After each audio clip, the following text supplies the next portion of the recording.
कहाँ मिलता है? ज़्यादातर ये फ्रेश वाटर में मिलता है। कहाँ मिलता है भाई? फ्रेश वाटर में मिलता है अमीबा। ठीक है, bottom of the fresh water, ponds या स्ट्रीम्स में, इनमें मिलता है ये। एंड जहाँ पे बहुत ज़्यादा वेजिटेशन मिलती है ना, ऑर्गेनिक मैटर ज़्यादा मिलता है, वहाँ पे इसके मिलने के चांस ज़्यादा होते हैं। And the mode of nutrition इनके इसके अंदर, जो अमीबा के अंदर जो न्यूट्रिशन होता है वो होलोजोइक टाइप होता है। कैसा होता है? Holozoic type. मतलब ये अपने फूड खुद नहीं बनाते, दूसरे के ऊपर डिपेंड कहते हैं। नेक्स्ट, इसकी बॉडी की हम बात करें तो जो बॉडी है अमीबा की वो इरेगुलर होती है, इस टाइप की होती है। ठीक है,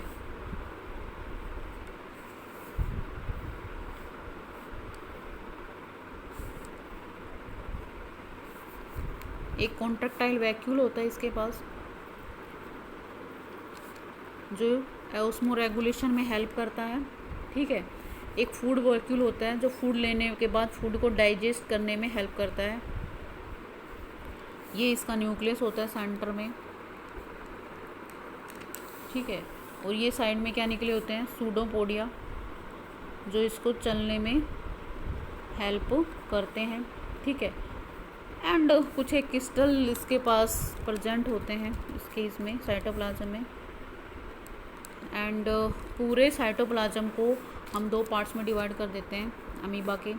पहले वाला जो है उसको हम क्या बोलेंगे? आउटर वाला जो है उसको एक्टोप्लाज्म बोलते हैं। ठीक है, एंड जो अंदर वाला साइटोप्लाज्म है उसको एंडोप्लाज्म बोलते हैं। ऐसे करके ये अमीबा के स्ट्रक्चर का डिस्क्रिप्शन है कि अमीबा दिखता है कैसा, इरेगुलर है, कोई शेप नहीं होती, और ये अपनी बॉडी को क्या करता रहता है? शेप चेंज करता रहता है, एक्सटेंड करके क्या निकालता रहता है? ये सूडोपोडिया इसको फूड को कैप्चर करने में, इसके डिफेंस मैकेनिज्म में, या फिर इसको मूव करने में भी हेल्प करते हैं। सेंटर में न्यूक्लियस है, ये यहाँ पे कॉन्ट्रैक्टाइल वैक्यूल है जो इसको ऑस्मो रेगुलेशन में हेल्प करता है कि वो एक्सेस वाटर को बाहर निकालने में हेल्प करता है। ये फूड वैक्यूल है जो इसको फूड के डाइजेशन में हेल्प करता है। इसके पूरे साइटोप्लाज्म को दो पार्ट्स में डिवाइड कर देते हैं। बाहर वाले साइटोप्लाज्म को एक्टोप्लाज्म बोलते हैं और अंदर वाले को एंडोप्लाज्म बोलते हैं। ठीक है, तो यह था अमीबा प्रोटियस। एक होता है एंट अमीबा हिस्टोलाइका। एंट अमीबा हिस्टोलाइटिका, इसके बॉडी स्ट्रक्चर लगभग उसके जैसा ही मिलेगा, बस इसमें यहाँ पे एक देख लेना कि ये एक डिजीज़ काज करता है, मोस्ट इंपॉर्टेंट डिजीज़ है। ठीक है, जिसको बोलते हैं अमीबोइक डाइसेंट्री। क्या बोलते हैं इसे?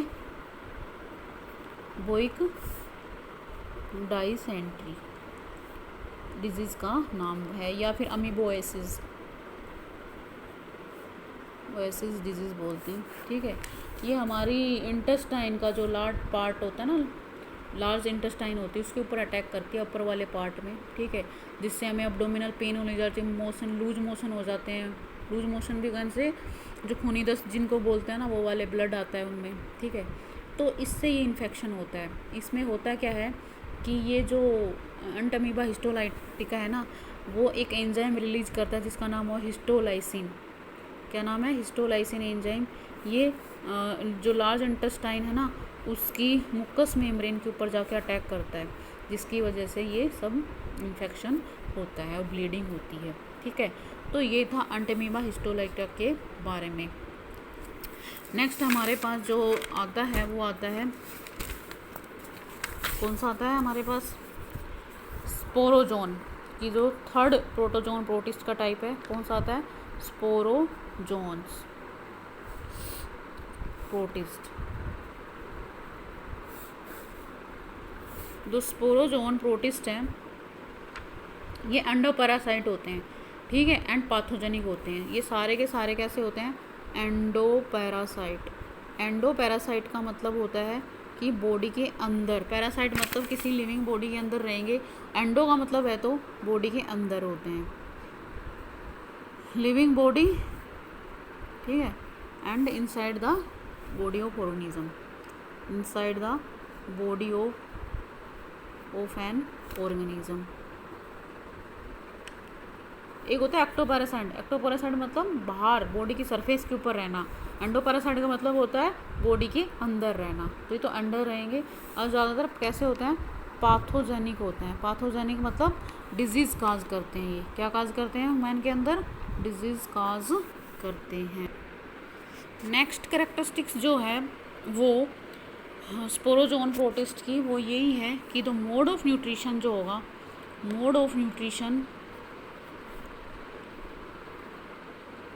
जो होगा वो कैसा होगा भाई? पैरासिटिक ही होगा, क्योंकि ये पैरासिटिक है, किसी दूसरे की बॉडी के ऊपर ही लेंगे, decide the on other body. ठीक है, ये तो पता ही है पैरासिटिक का मतलब। और इनके पास लोकोमोशन के लिए कुछ भी नहीं होता है। लोकोमोशन ऑर्गन्स आर एब्सेंट, मतलब न सूडोपोडिया बनेंगे, न फ्लाजिला, न सीलिया, सब कुछ एब्सेंट रहेगा। Flagella, cilia and pseudopodia are absent. ठीक है, चल नहीं पाएंगे, क्योंकि तो चलने की ज़रूरत ही नहीं है इनको, क्योंकि किसी की बॉडी के अंदर रहते हैं, पैरासिटिक होते हैं। ठीक है, तो ये इनके अंदर कहता है कि इनकी जो बॉडी होगी वो उसके ऊपर चारों तरफ एक पेलिकल की कवर प्रेजेंट होगा, आउटर मोस्ट लेयर प्रेजेंट होगी। ठीक है, सेंटर में बीच में क्या होगा? एक न्यूक्लियस होगा। एंड एसेक्सुअल रिप्रोडक्शन कैसा होगा? इनके अंदर मल्टीपल फ्यूजन टाइप होगा। कैसा होगा? Multiple fusion. मल्टीपल फ्यूजन का मतलब होता है ना, एक बॉडी के कितने भी एक से ज़्यादा पार्ट्स कर देना, हर एक पार्ट्स क्या बनाएगा? नया ऑर्गेनिज्म बनाना, मल्टीपल फ्यूजन। ठीक है, इसके अलावा सेक्सुअल रिप्रोडक्शन होता है इसमें। सेक्सुअल रिप्रोडक्शन में क्या बनता है भाई? जाइगोट बनेगा, फ्यूज़न होगा मेल एंड फीमेल गमेट्स का, तो पता ही है तुम लोगों को। ठीक है, तो ये था इसके बारे में, स्पोरोजोन्स के बारे में। एंड लास्ट हमारा जो प्रोटिस्ट का जो ग्रुप है, इसी के साथ हमारा जो किंगडम प्रोटिस्टा है उसका एंड हो जाएगा। और लास्ट ग्रुप है इसका सिलिएट्स। क्या है? सिलिएट्स, या फिर फाइलम सिलिएटा बोलते हैं इसे। क्या बोलते हैं? सिलिएटा। ठीक है, ठीक है। तो ये जो सिलिएट्स हैं ये ज़्यादातर कैसे होते हैं भाई? जनरल कैरेक्टरिस्टिक्स के ज़्यादातर ये होते हैं फ्री लिविंग होते हैं। कैसे होते हैं? फ्री लिविंग भी होंगे। फ्री लिविंग रहेंगे कहाँ पे? मराइन होंगे। मराइन मतलब फ्री लिविंग मतलब किसी के ऊपर नहीं रहेंगे, किसी की बॉडी के ऊपर इस टाइप का कोई नहीं रहेगा। मराइन और फ्रेश वाटर का मतलब आपको पता ही है, ऐसे हो सकते हैं, फ्रेश वाटर में मिल सकते हैं। ठीक है, कुछ एक कहता है कि पैरासिटिक भी होते हैं, पाथोजेनिक भी होते हैं। कैसे? कुछ एक कैसा होंगे? पैरासिटिक का मतलब पता है, पाथोजेनिक का मतलब भी पता है, ये भी हो सकते हैं इनमें से। ठीक है, इनमें इनके ये जो फाइलम है इसका नाम सिलिएट्स और सिलिएटा इसलिए पड़ा। इसकी मोस्ट इम्पोर्टेंट जो करैक्टरिस्टिक्स है वो है कि इनकी पूरी बॉडी पर क्या प्रेजेंट होंगे? सीलिया। ठीक है, क्या प्रेजेंट होंगे भाई? Presence of large number of सीलिया all on the surface of their body. पूरी बॉडी के ऊपर बहुत सारी सीलिया प्रेजेंट होंगे। ठीक है, इसलिए इसके नाम पर सीलिया क्या होते हैं? Hair like structure. फ्लाजिला तो थर्ड लाइक स्ट्रक्चर, सीलिया छोटे छोटे छोटे ऐसे हेयर लाइक स्ट्रक्चर होते हैं। ठीक है, साइज में छोटे होते हैं, तो सीलिया से ही का नाम पड़ जाता है सिलिएटा। ठीक है, एंड इसकी एक और इम्पोर्टेंट करैक्टरिस्टिक्स है इस फाइलम की कि वो है कि इस फाइलम के अंदर जैसे कि हायर ऑर्गेनिज्म में फीचर्स मिलते हैं ना, मॉर्फोलॉजिकल फिजियोलॉजिकल स्पेशलाइजेशन मिलती है, वैसे इसमें ना माउथ प्रेजेंट होगा। ठीक है ना, हायर ऑर्गेनिज्म की तरह। डाइजेस्टिव ट्रक भी होगा इसके अंदर, एंड एनस भी होगा, किडनी होगी, मसल्स होंगे, स्किन होगी, सेंस ऑर्गन होंगे।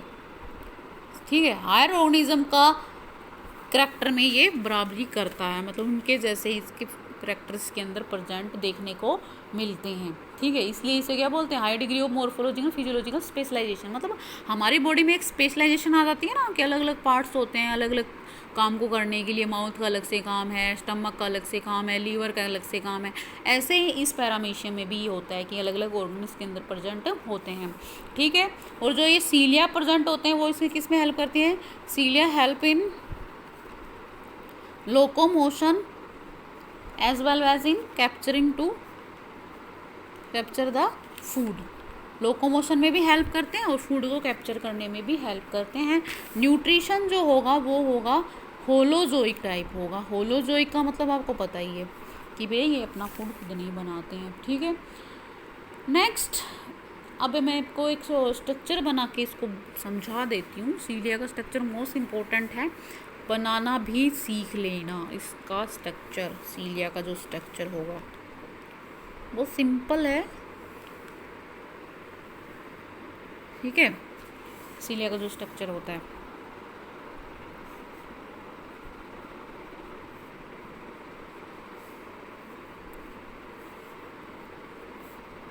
पूरी बॉडी पे ऐसे सीलिया प्रेजेंट होते हैं।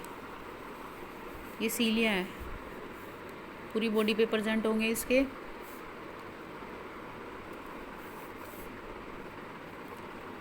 एक इस पे ध्यान देने वाली बात होगी, इसके पास है ना 2 न्यूक्लियस होंगे। एक छोटा सा न्यूक्लियस, ये देखो माइक्रो न्यूक्लियस है, छोटा सा न्यूक्लियस। मोस्ट इम्पोर्टेंट फीचर्स है इसका। एक बड़ा न्यूक्लियस, इसको हम बोलते हैं मैक्रो न्यूक्लियस। बड़े वाले को मैक्रो न्यूक्लियस और छोटे वाले को माइक्रो न्यूक्लियस, ठीक है। नेक्स्ट इसके पास क्या होंगे भाई, फूड वैक्यूल्स होंगे। ये फूड वैक्यूल्स है जो फूड को डाइजेस्ट करने में हेल्प करेंगे। एंड ये हैं कॉन्ट्रैक्टाइल वैक्यूल। क्या है ये, एक तो ऊपर की तरफ ये भी कॉन्ट्रैक्टाइल वैक्यूल है, जो ऊपर की तरफ है इसको क्या बोलेंगे, एंटीयर कॉन्ट्रैक्टाइल वैक्यूल। एंटीयर मतलब ऊपर की side, anterior contractile vacuole.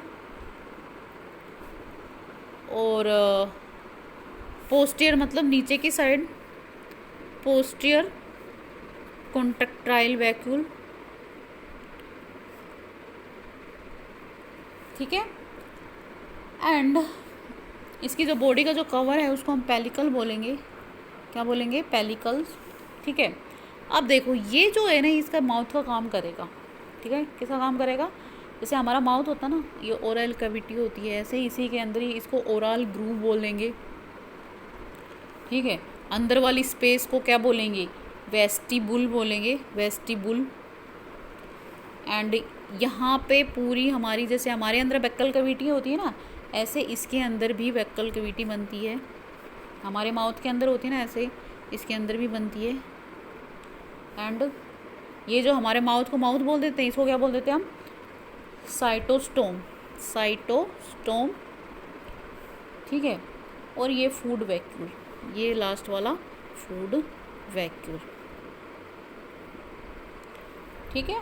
And ये जो अनडाइजेस्टेड फूड रह जाता है वो बनता है साइटोपागी। क्या बनता है, साइटोपागी, ठीक है। तो ये था हमारे किसका, ये है हमारे सीलिया पैरामीशियम का डायग्राम है। इसका डायग्राम है पैरामीशियम, जो कि किसका एग्जाम्पल है, सिलिएटा के अंडर आता है। ये सिलिएटा के एग्जाम्पल है, कड़वाटम, पैरामीशियम कड़वाटम, ठीक है। अब देखो यहाँ पे एक स्पेशल टाइप की सेल्स भी प्रेजेंट होती हैं जिनको हम क्या बोलते हैं, टेरिकोसिस्ट। क्या बोलेंगे, टेरिकोसिस्ट। ये सेरिकोसिस्ट से ऑफेंस और डिफेंस मैकेनिज्म में हेल्प करती हैं। मतलब कोई भी एनिमी इसके ऊपर अटैक करता है तो इसकी प्रोटेक्शन में ये हेल्प करती हैं, ठीक है। अब देखो मैं कुछ नहीं करना है, डायग्राम के बेस पे ही इसको पूरे को समझ लेना है। डायग्राम आपको दिखाई दे रहा ही है, ठीक है। क्या करना है, देखो ये टेरिकोसिस्ट किस में हेल्प करती हैं, कहते हैं कि जो स्पेशल काइंड्स ऑफ सेल्स होती हैं जो इसके किस में हेल्प करती हैं भाई, डिफेंस में हेल्प करती हैं। कोई भी एनिमी इसको अटैक करता है तो उसको इसकी प्रोटेक्शन प्रोवाइड करती है। फिर इसके पास 2 कॉन्ट्रैक्टाइल वैक्यूल होते हैं जो ऑस्मो रेगुलेशन में हेल्प करती हैं, एक्सेस वाटर को बाहर निकालने में, ठीक है। ऊपर की साइड जो कॉन्ट्रैक्टाइल वैक्यूल होगा उसको एंटीरियर कॉन्ट्रैक्टाइल वैक्यूल बोलेंगे। जो नीचे की तरफ जो कॉन्ट्रैक्टाइल वैक्यूल होगा उसको पोस्टीरियर कॉन्ट्रैक्टाइल वैक्यूल बोलेंगे। फिर कहते हैं इसके सेंटर में 2 न्यूक्लियस होते हैं, एक मैक्रो न्यूक्लियस बड़े वाला, ये जो दिखाई दे रहा है ये बड़े वाला मैक्रो न्यूक्लियस है, ये छोटे वाला माइक्रो न्यूक्लियस है।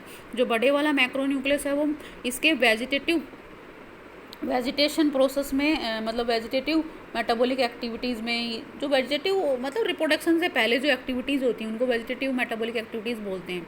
जैसे हम मैच्योर होने से पहले, हमारी लाइफ में भी तो स्टेज चलते हैं, जैसे बचपन वाले वो छोटे होते हैं, फिर चाइल्डहुड स्टेज में आते हैं, ऐसे इनकी साइज में जो पहले रिप्रोडक्शन से पहले वाले स्टेज को वेजिटेटिव स्टेज बोलते हैं। तो वेजिटेटिव स्टेज में जो भी एक्टिविटीज़ होती हैं वो मैक्रो न्यूक्लियस कंट्रोल करता है। फिर रिप्रोडक्शन के बाद जो रिप्रोडक्शन में जो एक्टिविटी होती हैं उनको कौन कंट्रोल करता है, ये माइक्रो न्यूक्लियस। तो ये एक्ट होता है। 2 टाइप के न्यूक्लियस प्रेजेंट होते हैं इनके अंदर, एक मैक्रो बड़े वाला, एक छोटे वाला। छोटे वाला रिप्रोडक्शन में हेल्प करता है और ये बड़े वाला वेजिटेटिव मेटाबॉलिक एक्टिविटीज़ में। फिर कहते हैं कि इसके पास माउथ जैसा पार्ट्स होता है, जैसे कि ये ओरल ग्रूव है, इसके अंदर वाली जो जगह है वो वेस्टिब्यूल है।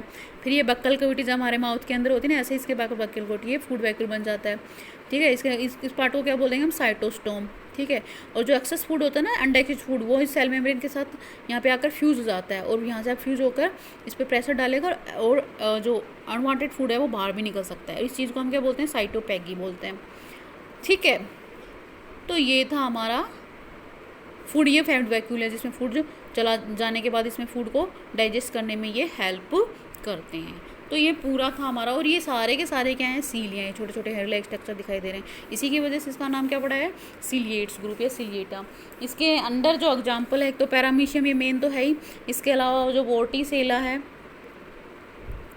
ये भी इसके अंडर लेते हैं, ओपालिना ये भी इसके अंडर लेते हैं, पोडोपायरा, ठीक है। और एक और है ब्लांटीडीनिया, ठीक है। ये सारे एग्जाम्पल हैं जो सिलिएटा ग्रुप के अंडर हम पढ़ते हैं। तो ये था हमारा पूरा प्रोटिस्ट ग्रुप जो कि हम पढ़ चुके हैं, कंप्लीट हो गया। कल के हम देखेंगे फंगाई वाला, फंगाई किंगडम देखेंगे, ठीक है।